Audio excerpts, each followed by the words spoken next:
You're going to get a small glimpse of what infrastructure is being built up here every year. So please give it up for all of the people of our various infrastructure crews.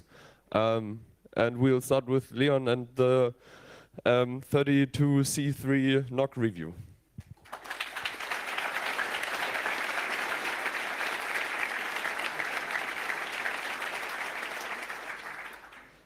All right, good morning, everyone. This is the NOC talk.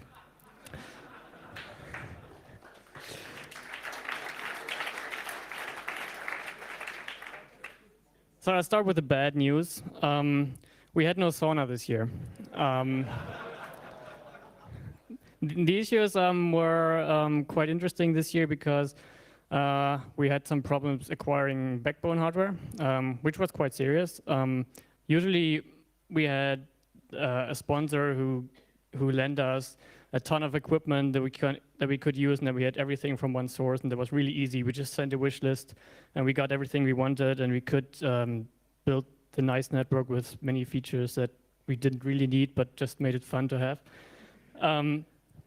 This year, however, the sponsor had already agreed to do the same thing again, but then they had some internal difficulties, so they couldn't do that, and we learned that basically 1 week prior to build up. So I got a phone call, and we basically were left without any backbone equipment. So it was back to the roots. What have we done the years before? We called many people, and we got many offers from amazing folks who helped us out.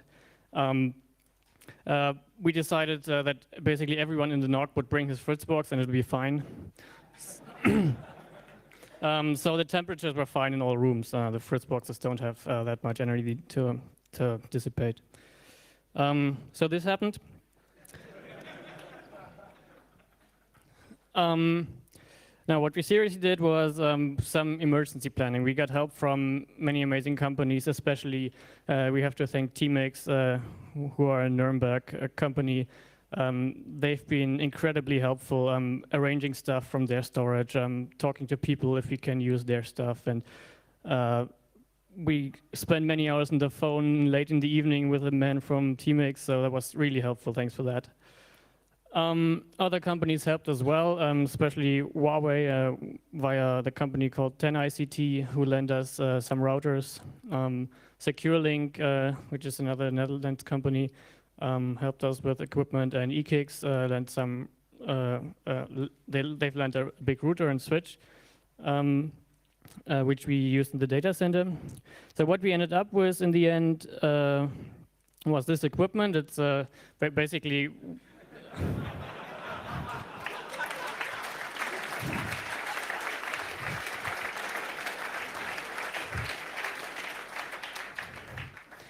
Basically, it's a mixture of many vendors, which made the network very interesting to build. But it worked out pretty nicely in the end. We even got the Force 10 router, the E600, which we had first used at 23C3, which we got from a friend of mine, well, a friend of us. The good thing about that is we don't have to give it back. So that was really useful. Yeah, you want to continue in the backbone? Yeah, sure. Hello? Is this thing on? Okay. I think that's working now. Thank you. Yeah, with all the equipment we got in, we went in and did basically within 1 week a complete redesign of the backbone we had. We knew, of course, in which patch rooms we needed to go and how many ports we need in each patch room, but the whole VPLS routed setup we had before was, oh yeah, this is, maybe you can see it in the first 2 rows, or if you have really sharp eyes out in the back rows, but yeah, it's also later on the slides. So yeah, we went in and redesigned the whole backbone basically. This year we just did a simple layer 2 backbone, no VPLS, nothing fancy. We just needed to get it running. The routing was done mostly usually on the Huawei's in the larger patch rooms. And we were, since we've been here in the CCH, actually, we've been in the data center of IPHH, where we were connected to upstream ISPs and had 4 times 10 gig WDM backlink to the CCH here. And then we had a couple of upstream ISPs too. For the first time, we had 10 gig from Deutsche Telekom here in CCH. So for the first time since we've been here, we had actually redundancy on the uplink. If the uplink to the IPHH would fail, we would have still 10 gig to Deutsche Telekom for internet traffic here in the CCH, which was pretty cool to have. And then at IPHH, we were connecting to eKIX, Internet Exchange Point, to Kaya Global, KPN, and LWLcom, our 3 other upstreams. And at eKIX, we were mostly doing peering with the route server. Later on, there came peering sessions to Kabel Deutschland. And we had 2 peering requests from one ISP, which didn't set up the BGP session, actually.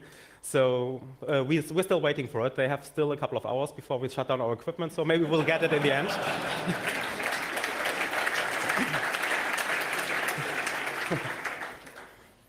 Yeah, and with all the, well, all the actually quite big ISPs we had as an upstream, we had some problems, or not some challenges, difficulties, balancing between those uplinks. We were moving around traffic a bit from some ASs from one uplink to the other and stuff like that to balance it out and to find good connectivity basically for all of you. And in the end, I think we managed to do this, and we had quite a few complaints, and the DDoSs were coming in pretty fast too. So I guess we were pretty successful with that.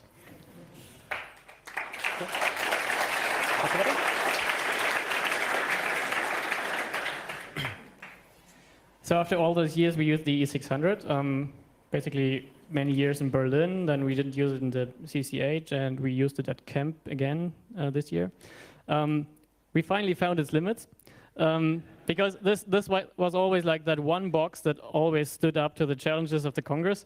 But this year, I think we filled its TCAM table, which couldn't hold more than 16,000 IPv6 neighbor entries.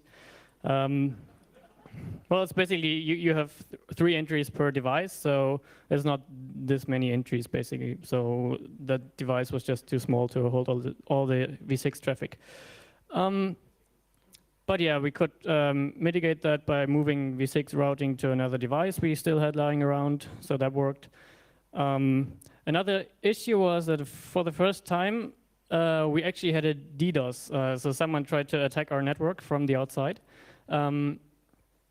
Basically, they filled 2 of our 10 gig uplinks with DNS amplification traffic.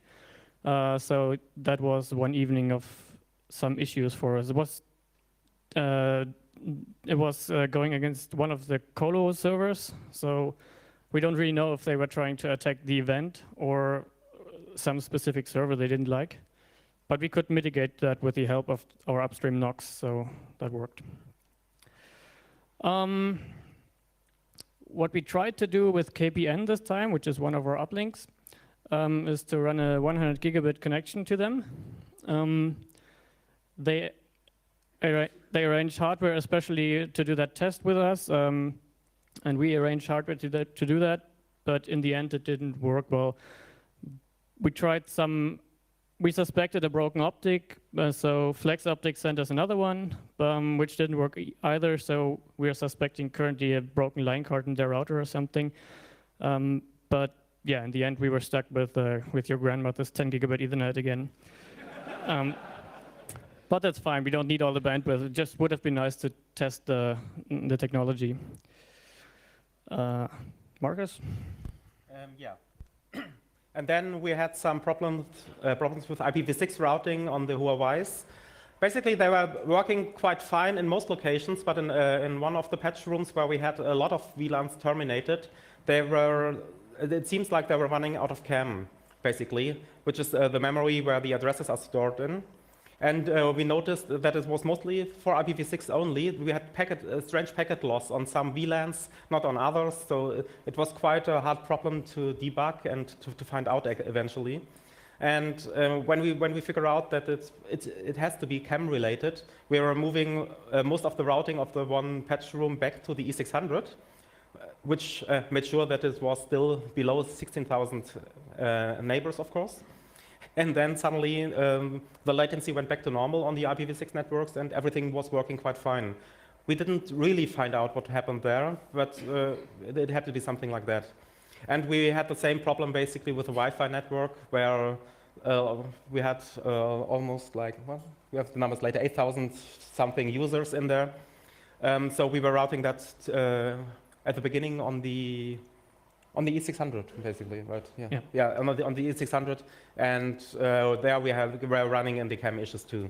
Then we were moving this actually to an MX80, so moving around a little bit of locally routed traffic, but then it was fine.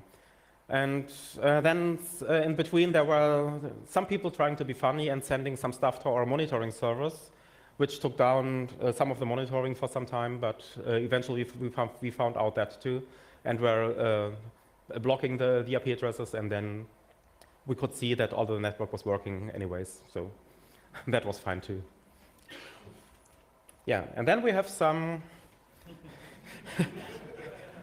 some random nodes, so to speak. We were noticing that the Facebook traffic was really, really low. It didn't get into the top 200 of the AS stats.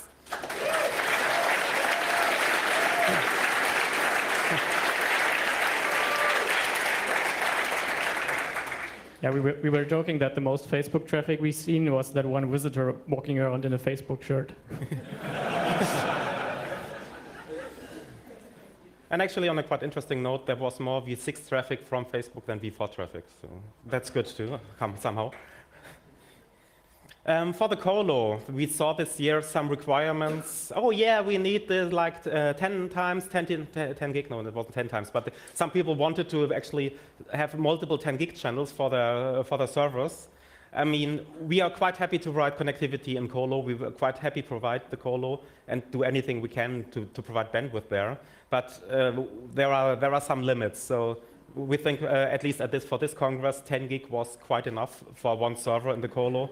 So especially, I mean, the people couldn't know that we had this problem with the backbone and everything else. But still, I mean, please keep your requirements aligned with reality. That's all what we're saying.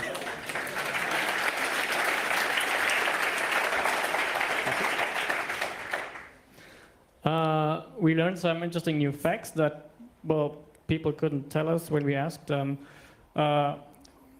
have OM2 multimode fiber in this building, and with the hectic arrangement of hardware before the build-up, we had a situation where we had to run 40 gigabit Ethernet links between some sites. Well, we would have only needed 10, but we had the equipment only for 40 gigabits.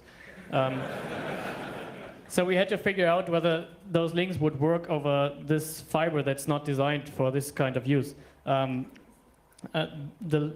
stuff is specified to run for 100 meters over OM3 fiber, which is better fiber than we have. And we were able to get it working for 190 meters on the bad fiber we had. So that was nice to learn. Yeah, another interesting fact that's barely visible in the slides due to a formatting fuck-up. The maximum outgoing traffic was 21.4 gigabits per second. People always ask for that number, which is about 4 gigabits more than last year. So it's steadily increasing. Here's a pretty graph. It just shows the load on our backbone links. We just noticed that an hour ago. It would be fun to show. This is where we announced the end of the colo, or the shutdown of the colo. So basically, all of you walked to the colo and probably got their servers out. So most of our traffic is gone now. Wi-Fi? Wi-Fi. We have Wi-Fi.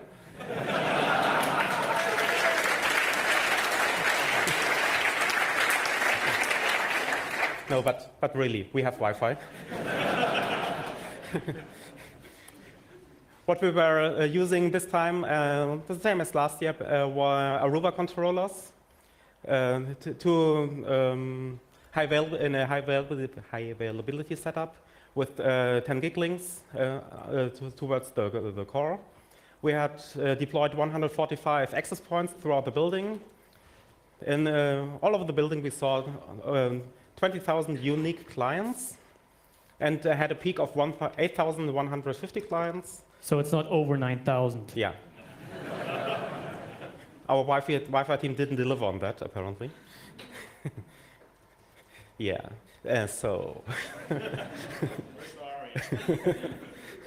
On a really serious note, we saw 40% of clients on the unencrypted network, which we really couldn't explain because we were actually trying to push the people on the encrypted Wi-Fi. We had the 32C3 SSID and the 32C3 open SSID. And somehow 40% were ending up on the unencrypted open network. Although we provided an Android app to configure the encrypted network, we had profiles for Apple and Windows. And basically, we did everything we could just to get the people using the encrypted Wi-Fi. And still, 40% decided, oh no, YOLO. That's, well, maybe next year we see a decrease in this number. It would be quite fun, actually. The obligatory username statistics, because as you know, you can choose any name you want.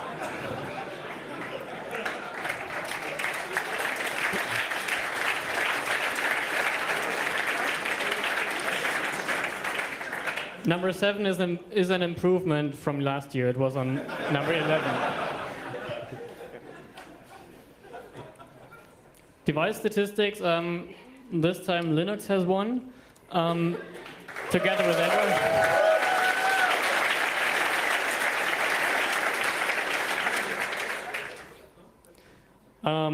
And traffic statistics, we saw an average of 3 gigabit per second coming from the Wi-Fi, which is, well, it's the sum of received and transmitted data. Peak of 4.5 gigabits. SAL 1 and 2 were the most busy areas of obviously. They had the peak of 1.75 gigabits per second. So in this deployment, we see a much higher average bandwidth usage per user than in normal rollouts of this size. So it means you guys are much more active on the internet for some reason. Yeah, and we can see this in this pretty graph too. That's the airtime usage on 5 gigahertz in SAL 1. So basically, everything is in use. We don't have any spare frequency anymore. And yeah, we're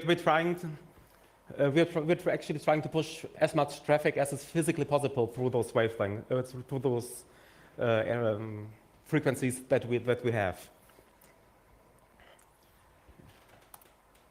So this year, our wireless people decided to try to build a probe system so they can actually monitor the quality of the Wi-Fi they've built. Well, before we could just monitor them by, do we have complaints from the users? Well, this time we have actual measurements, so data.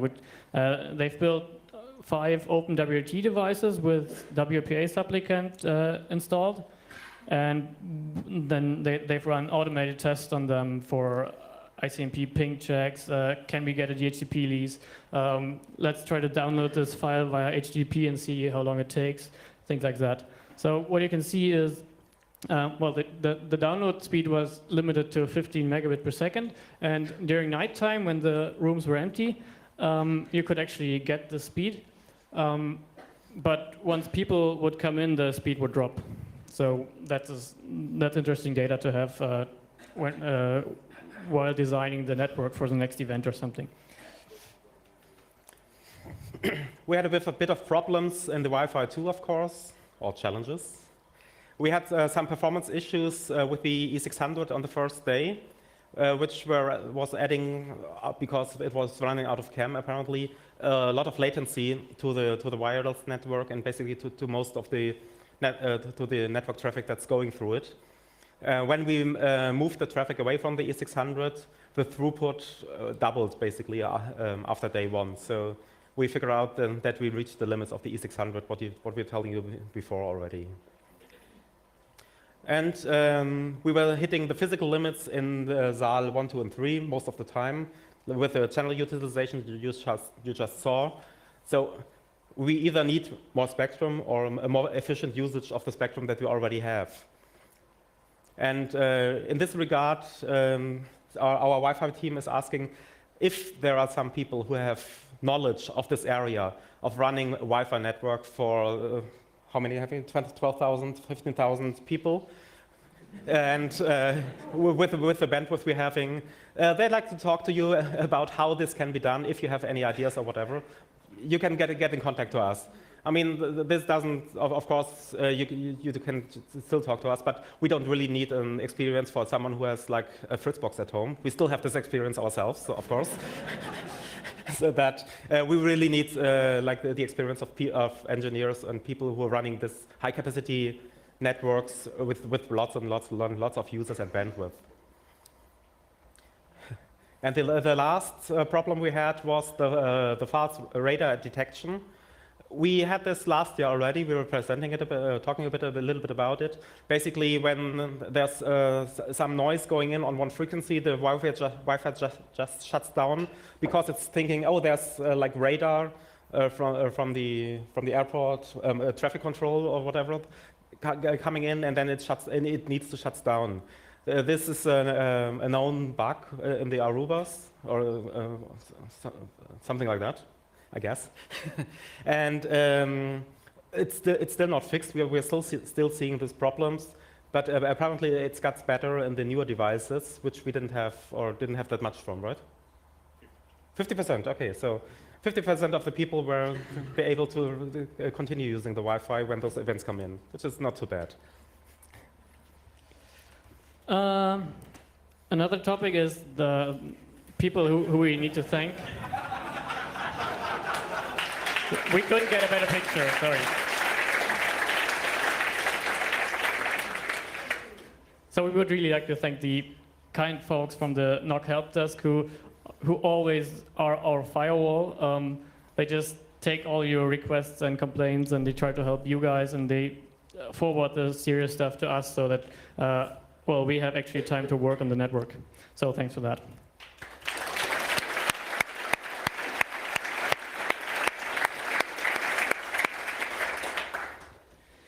And on a last note, the traditional thanking to the sponsors, because these are the companies who actually make this event possible. It's especially in a situation like this year when we were left without equipment, basically. It was good to have so many companies that you can still rely on who would jump in or who would still provide their other stuff of their respective areas. So thanks for that again.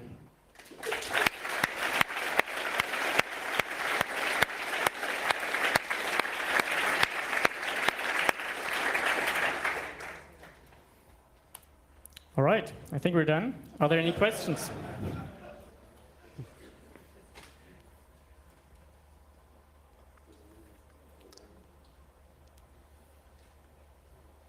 Hey, so thanks very much for the great work. Just two quick questions on the Wi-Fi in Halle, in Saal 1. How many access points did you have in Halle 1 in total? And I was just wondering, per access point, were you using only a single channel per access point, or can the access points have several channels at the same time on? Thanks. Ariane, want to go on that? Here's our Wi-Fi man. So we were using 18 access points in Saal 1, and those were using pretty much all of the 20 megahertz wide 5 gigahertz channels. So each one was using pretty much all of them, or did you distribute the channels? Oh, so they were on different channels, yes. So each access point has one 5 gigahertz radio, so and it will use up one 20 megahertz channel. I guess it's also the controller solution, right? I mean, they see each other and they distribute or did we assign it statically? Statically, okay. Yeah. I'm being told there's another question from the Signal Angel. Is that correct? Yeah, the most interesting question is, how did you get peering with Deutsche Telekom?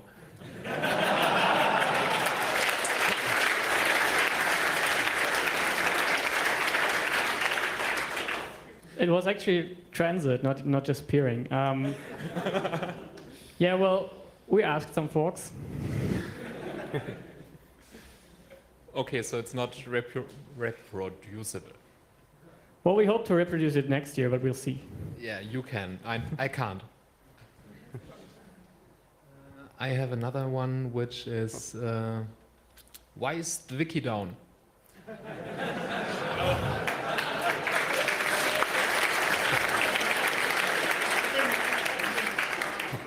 I'd like to stress this year again. We do not run events.ccd.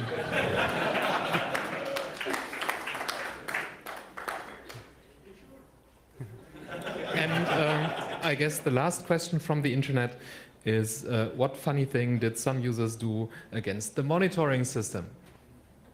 Some blah, I don't remember. There was some weird packets that put heavy load in the machine or something.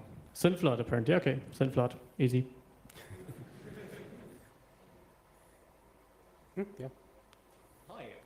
A few years ago, Nadia Henninger and I did a study where we found thousands and thousands of devices all over the internet that had weak RSA encryption keys for like SSH and TLS because of bad random number generators, and we could compromise all of them for that reason. And I'm wondering whether you guys can help us with this, because a very large fraction of them were Fritz boxes. We're returning all our Fritz boxes, so we don't have to do anything with Fritz boxes anymore.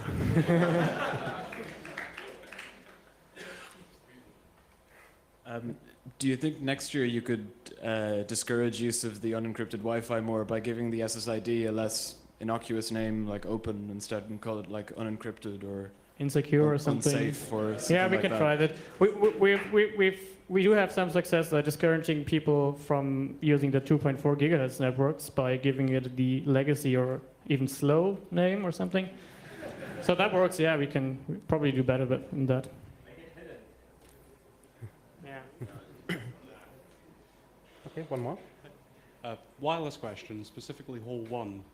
To get the network working, do you run the access points at full power, or do you have to reduce it to make the cells smaller?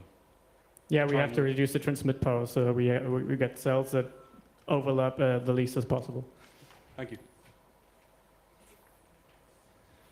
I was wondering, next year, would it be possible to get better Wi-Fi coverage in the bathrooms?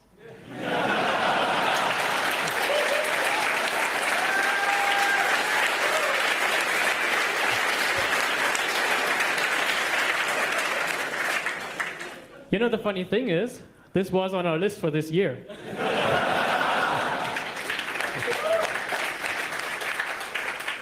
So I'm not quite sure what failed there. But, well, we're aware. And we're sorry, yeah. Do you try to turn off the unencrypted network? Well, we didn't try that. We know what would happen, but we don't really want to. But we would like to discourage users, but we still want to provide connectivity for people who... I don't know, it's a hacker event, right? So if you want, you should be able to, well, have your data sniffed or whatever. Okay, one more question from the Signal angle. Yeah, how many abuse messages did you get? I'm sorry, I don't have this number this time around. Kai is coming. Oh, our abuse handling person is coming. So it is. Hello?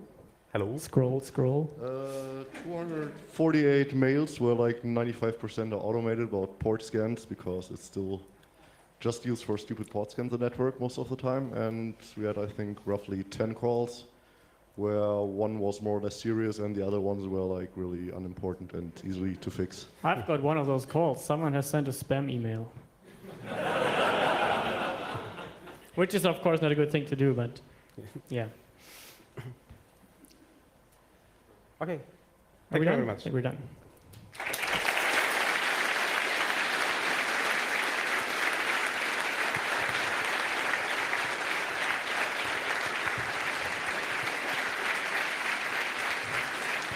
Okay, all right. Who's next? Blank stares.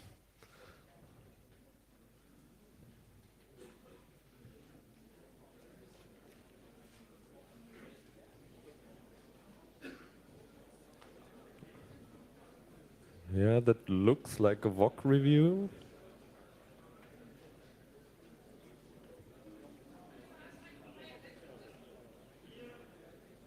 So if have any people left the room, do we have new free seats? I see 2 over here, 1 over here, because we have people standing in the back so they can find a seat.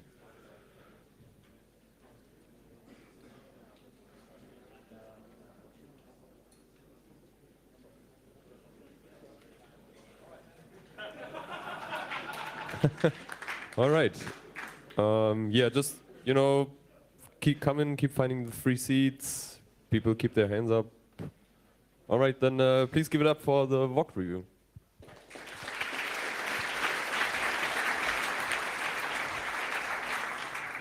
All right, hi. Is this on? Is it? Oh yeah, now it is.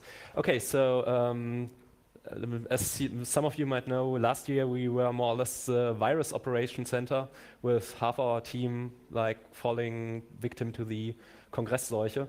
We tried to do better this year, and well, it more or less worked. We have a few sore throats, but no casualties this year, so I think we did all right. So the setup was more or less similar to last year. We had in each of the halls we had 2 to 3 cameras, 3 in the first 2 halls and 2 in hall 6 and hall G, being mixed with hardware video mixers and lots of equipment in between, which mostly was made by Blackmagic Design. So video mixers, signal conversion, converting HDMI to SDI and scaling and stuff, and backup recording to SSDs and so on. We got requests to talk more about how the actual signal flow looked like, so I included one of the pictures from Hall 2. So I'll use the cursor probably. So this is where the speakers insert, the speaker signal gets inserted, which goes to a switcher, which also outputs to the projector and can also loop back to the video mixer, which is connected to cameras. I can't read that. Oh yeah, and there's a scaler for feeding back the output from the screen to the video mixer as well, so we can take the info beamer, which is the thing which plays during the breaks, and put it on the stream as well. One thing we do, which might not be obvious if you haven't done video stuff before, is that we embed the audio signal later in the chain. So the video mixing itself happens without the audio, and we have a central, I have a slide, the next slide is about that. We have a central place where all the audio from all the halls gets collected and mixed and redistributed, and we only embed the audio after the mixing, which makes a lot of things easier, but also causes problems from time to time, because you it's not local. So if there's a problem in the hall, you have to call up to the Zentrale Audioregie, we call it, and talk to them, and that caused some problems, but we were able to fix most of them, at least in the releases, if not in the streams. Yeah, so then we split the signal to one backup recording, which is just recording everything on SSDs. We hope we don't have to use that, but it has saved us a couple of times this year already, and we had that the previous years as well. And then they go to 2 separate boxes, one of which does the recording, and the other one does the streams. So yeah, and this is the control panel for the, that's not the control panel for the mixer. So that's Hall 2, which is slightly more complex than Hall G or Hall 6. Hall 1 is mostly similar. Oh, and we also have a GoPro input, which is the one in the front for if somebody has to or wants to show something like hardware or so on. So yeah, I think I covered everything more or less. All right. We also have, that's the only picture I got. We have like I said, a big audio mixer which collects all the audio signals and all the translation signals as well, so we can balance the levels after the audio mixing done by the CCH itself, so we can react more quickly and do some stuff which wouldn't be possible otherwise, like ducking in the translation streams and so on.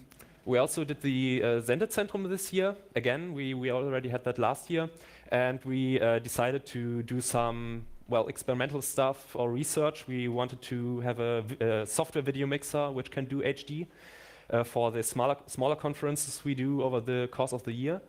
And one of our team was developing such a video mixer, which is called Voctomix. It is based on GStreamer, and we decided, we have to try it sometime. So, we actually tested it before, of course, but this was really the first big conference where it was in use. And it worked surprisingly well. We had some minor hiccups, but I think there was no lasting damage, as in all the recordings got through. So if you'd like to see how, or if you need HD capable software video mixer, it's open source. You can go there and please send patches and so on. So about the recordings. We had about 133 hours worth of talks in all the halls together. So that doesn't include Sendezentrum, because that was tracked in another project in our internal system. This is only hall 1 to GN6. We do releasing in 8 formats. So we do HD releases, SD releases, each of those in MP4, which is H.264 and AAC, and WebM, which is, in our case, VP8 and Vorbis. We also do audio-only releases, and because, most of you, if you go to Media CCCD and try to watch the talk in your browser, you might notice that you get a random, like either the translation or the original's audio signal. And this actually depends on the browser you're using and the phase of the moon and whatnot. Is actually the only browser which handles multi-language or multiple audio tracks in video files on the web correctly is IA10.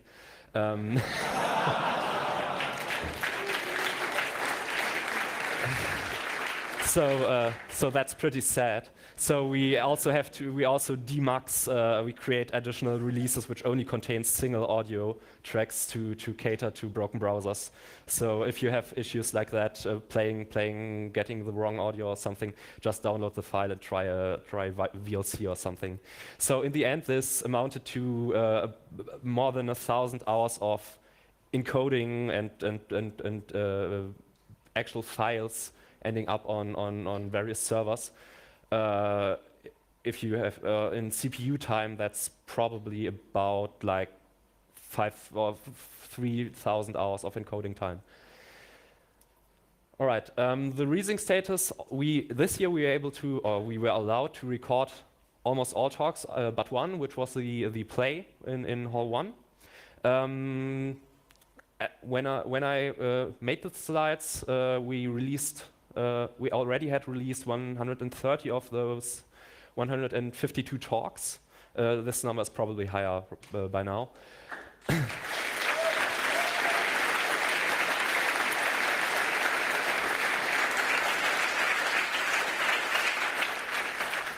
We'll try to get most of, or as many talks as we can out until we have to leave and until the network gets cut down.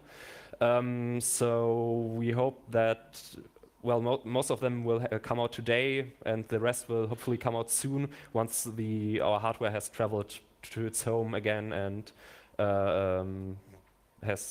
we've gone to the rest of the releasing process. So the talks which are not going to be released today will hopefully happen in the next 1 or 2 weeks tops. Yeah, so you can go to mediaccc.de, or we also publish the talks on YouTube. All right, streaming, on the other hand, it was pretty similar to last year. We dropped, finally we felt comfortable dropping RTMP.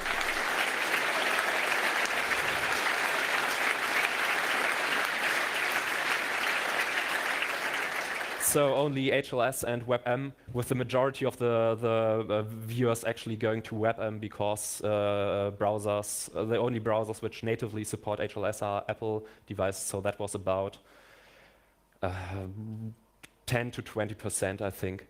And this year we'll also be able to offer HTTPS on all relays, like for the website itself, but also for the stream. People came to us for the past few years and requested that. So we built that this year. And that was mainly possible thanks to Let's Encrypt, because we have lots of servers and like either getting like huge amounts of wildcard certificates or going to the process of getting like 50 different certificates by copy pasting CSRs somewhere. Just isn't fun. So Let's Encrypt made that easy for us. That was quite nice.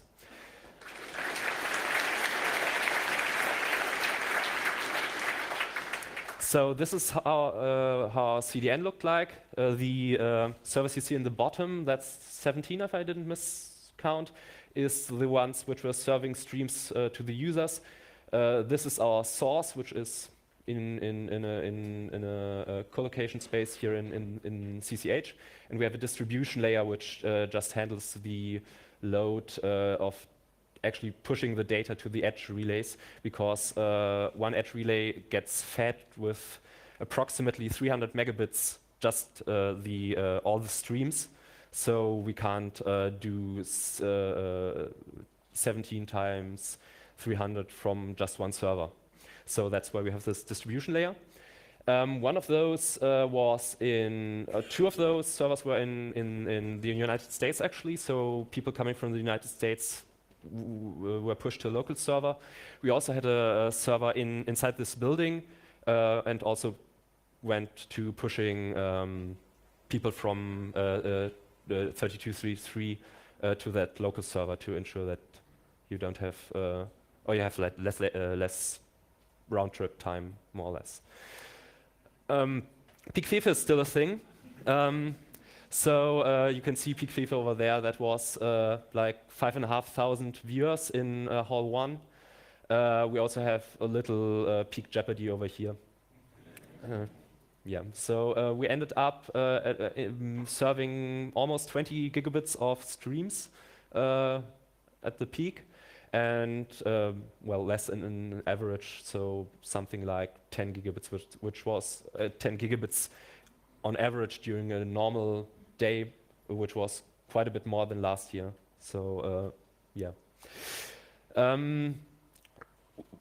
One of the reasons is that we actually enforced HD by default. Last year we had HD as an upgrade path, so to say, and well, that seemed to have worked. We pushed more than 100 terabytes of stream data to users altogether. And as it turns out, streaming to Deutsche Telekom isn't really fun. We had to actually push Telekom customers to a specific subset of servers which had less than shitty peering to Telekom. So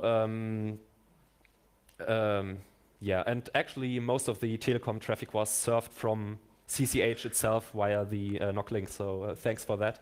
That has helped a lot.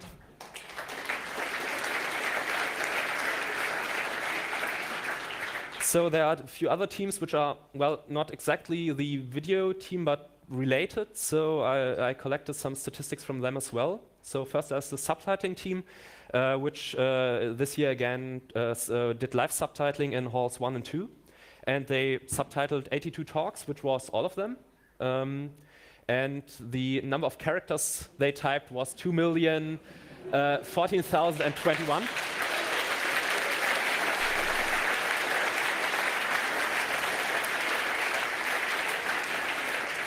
they had about, I didn't get these numbers in time for the slides, so I'll just say them. They had like 60 angels which did that, so that was great as well.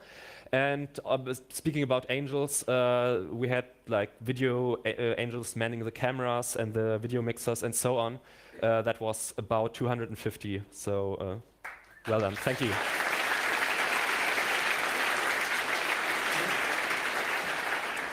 I tried to call the translation team, but their phone just didn't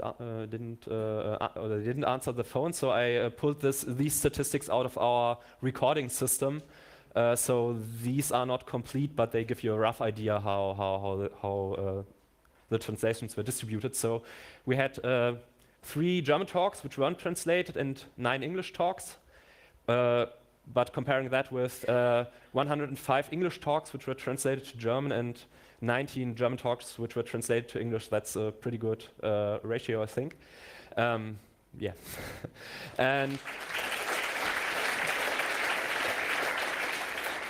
And also, this is, I think it's the first time we actually released a video with 3 audio tracks. So that's originally German, translated to English, and also translated to Schweizerdeutsch.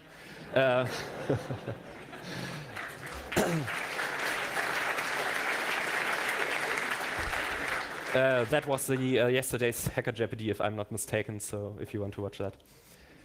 All right, so if you want to know more details about how the post-processing works and so on, you can go to our wiki.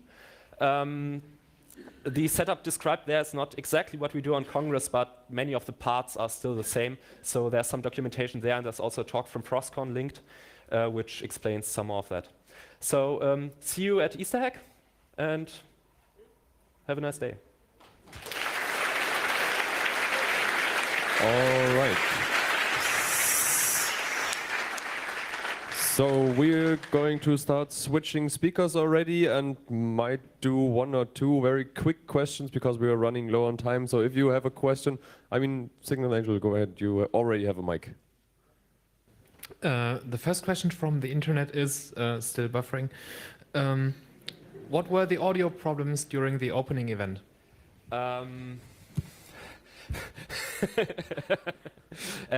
He would be able to explain more about that, but the audio problems during opening. Can you? Black magic. Yeah, some magic happened and it didn't do the magic anymore. So, yeah. Any other questions? Yeah. Did you think about broadcasting the streams on DVB-T or DVB-T2? Yeah, we thought about that. Like we tried that last Congress in preparation for camp, and we ended up deciding not to do that this year inside the building because it's not really all that useful, and because propagation of radio inside a building is not all that good, and the idea during 31C3 was to evaluate the technical problems, and we managed that, so we didn't do that. We were thinking about doing broadcast, like putting an antenna on top of the building and broadcasting to Hamburg, but that didn't happen because of license, radio license issues, but we might try that next year. Okay, all right. I think we are running out of time, and to give the other teams chances to speak, we're gonna move to the GSM review. Right. Hello, hello, hello. Yes. Okay, good. Thanks. So GSM, we had a test network again this year, but there's a GSM spectrum situation in Germany at the moment. So the regulatory body, the Bundesnetzagentur, they in 2015 auctioned away the test spectrum, the decked guard band that is between the frequencies used for GSM and the frequencies used for decked handsets. So because this spectrum is in between the 2 ranges, it's traditionally been held free because, you know, there might be they might sort of bleed into each other. Anyway, now it's gone, it's auctioned off, and so we couldn't apply for a test license. Well, we could apply, but we wouldn't get one. And it looked really bad. It looked like we would get no spectrum at all. And so Harald Welte, one of the Osmocom developers, he wrote a blog post about this, and a few days later, well, saying in his blog post that it seemed like we would be able to have no network, actually, because of this situation. And a few days later, he was able to write another very good blog post saying that we would have a network, because he got some contacts from, or somebody from Vodafone got in touch and said, well, actually, this isn't being used just yet, so it's all right for you to use it one more time. They gave us permission, and we applied at the Bundesnetzagentur, and we were assigned one more test license. So that was great.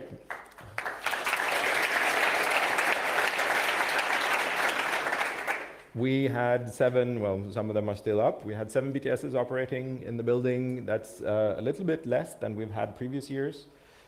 They were each on their own ARFCAN, their own frequency in the 1800 megahertz band, one in the rooms, 1, 2, and G, the larger room upstairs, one in the GSM room upstairs, one outside here in the foyer, and one 2 stories up, and one over in the hack center.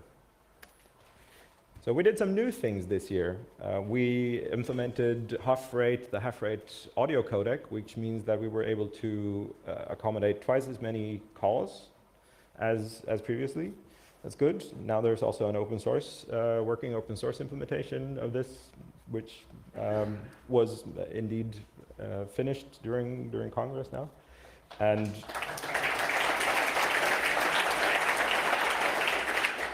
And we also operated GPRS for the whole event on one time slot on each BTS. So that's 1/8 of the frequency capacity was reserved for packet data, and this was used, and it worked. The thing is, so if you do this, you have to determine in advance how much frequency spectrum you're going to allocate to packet data versus phone calls. And that's sort of fixed. It's not so easy to do that dynamically. So we started small, and let's see what happens. So we had some subscribers. I'll show a graph in a bit. Lots of SIM cards and no stupid bots this year. That's good. Peak activity, 66 calls within a minute was the maximum load on the network, and 38 SMS messages sent within 1 minute. The total number of SMS messages, 15,939. So well done. And it seems that about 450 or so of them didn't actually deliver, didn't arrive at their destination. Maybe the phone was switched off for too long, or there was no subscriber with that particular number, who knows. There was some GPRS traffic as well, no gigabytes, right? But megabytes, at least something. Let's start small. 116 or so megabytes received by the network, so sent by devices, and 475 megabytes transmitted by the network, so received by the devices. And some pretty graphs. This is a snapshot from a little while ago.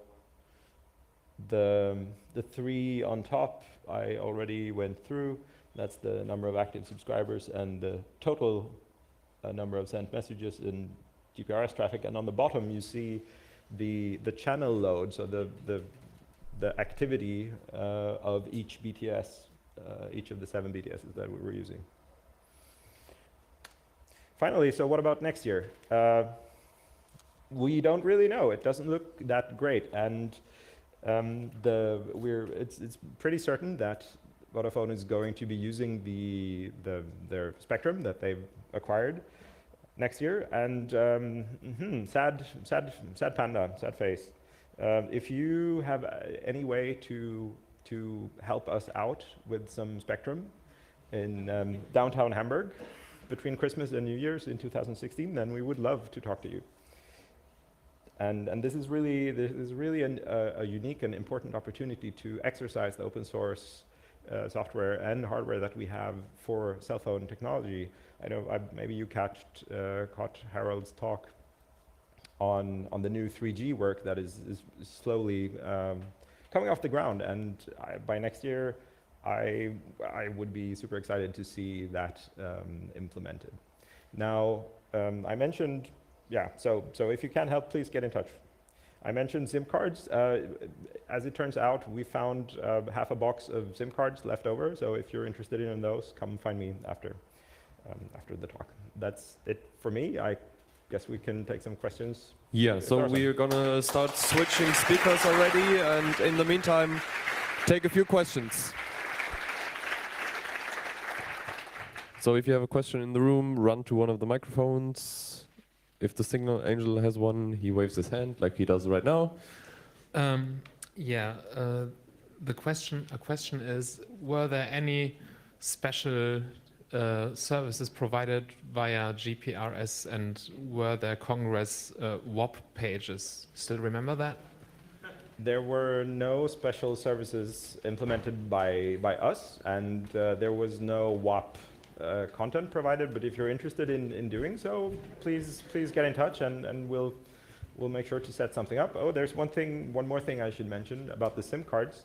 So the SIM cards from 31C3 a year ago, the ones from camp this summer and the ones from this event, they are all Java cards, and if you're interested in acquiring the keys on these cards, get in touch with us. We can give them to you if you want to implement, for example, some SIM toolkit applets. And there's some source code that was released just before Congress as well, if you're interested to work on that.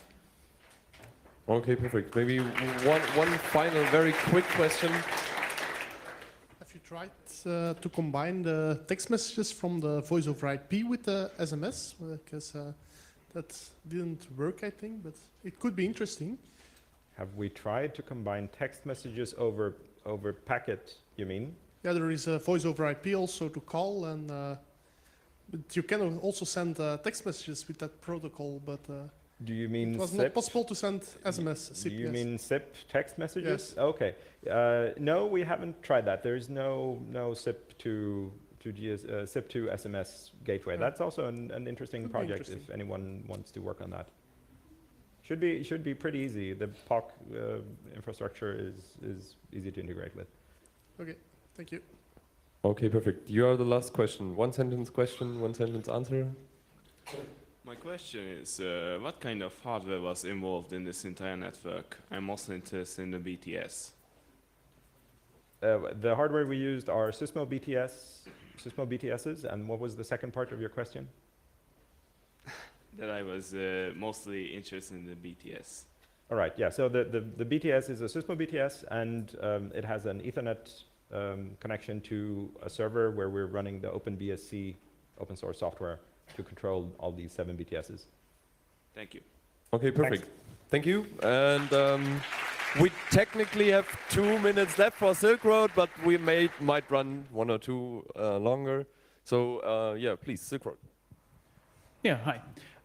We are part of the team that set up this year's pneumatic tube network, but we also attended camp. Some people thought we weren't there, but we actually were. Our village got located or moved to another spot, so we weren't able to build the network we wanted.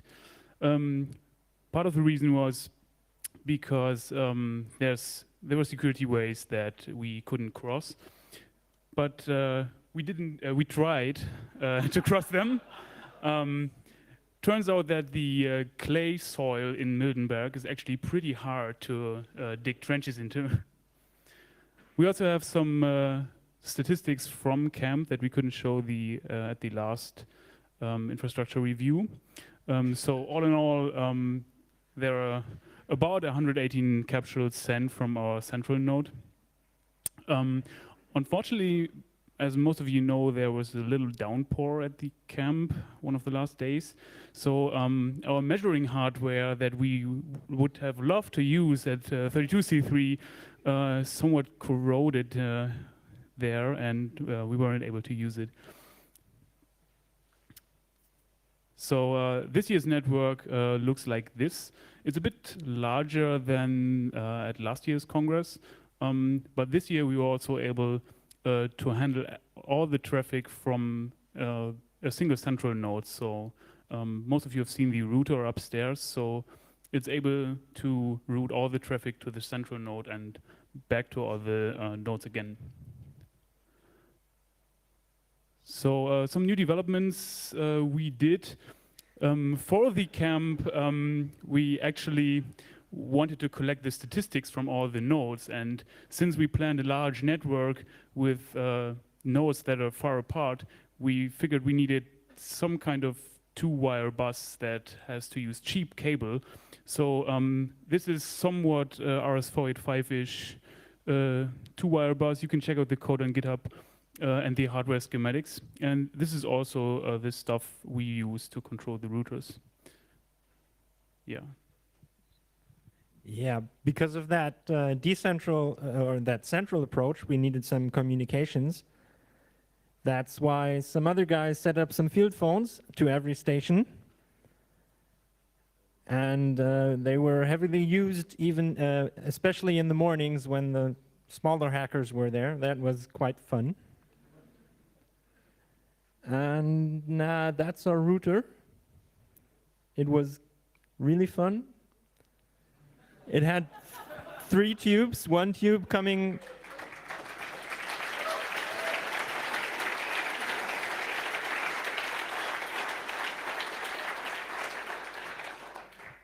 One tube coming from the hack center and 3 other tubes, one going to the POC, to Garderobenfoyer 2, and the other one was actually, yeah, we'll come to that later, it was really fun.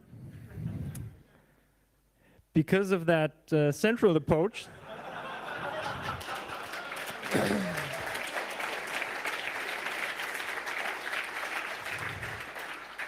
we could provide suction as a service, so that, yeah, got rid of that noise problem.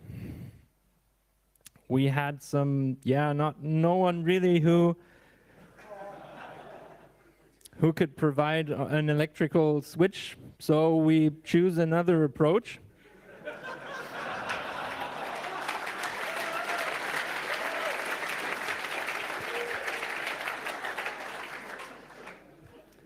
Yeah, and we had that 3rd tube at the router. That was really, really fun. It was good for trolling podcasts.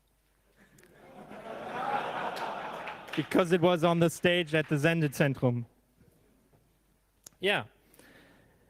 That was almost everything. We would love to have more people who help us. If you want to help us get everything set up, come here on day -3 or so and just help.